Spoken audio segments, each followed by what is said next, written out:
So after the North Korea-U.S. summit ended on a positive note, there are hopes it could lead to the reopening of the inter-Korean Kaesong Industrial Complex that was shut a couple of years ago due to strained relations between Seoul and Pyongyang. Businesses that had operations at the complex are stressing that they themselves, as well as the South Korean government, must be prepared for a possible lifting of sanctions on Pyongyang and ask for the factory park to reopen. Our Kim Hyo-sun has more. The historic North Korea-U.S. summit has led to increased hopes for the reopening of the Kaesong Industrial Complex, which has been collecting dust since February 2016.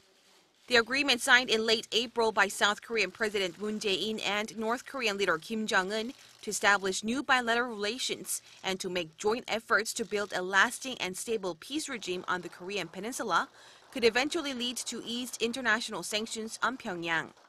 There are also pundits who forecast the official end of the Korean War could be declared on July 27th, the day when the Korean War Armistice Agreement was signed in 1953, or at the UN General Assembly in September. The South Korean companies argue they need to inspect their factories in Kaesong to prepare for a possible lifting of international sanctions on the regime, as well as the reopening of the complex. We must prepare for the resumption of the Kaesong Industrial Complex.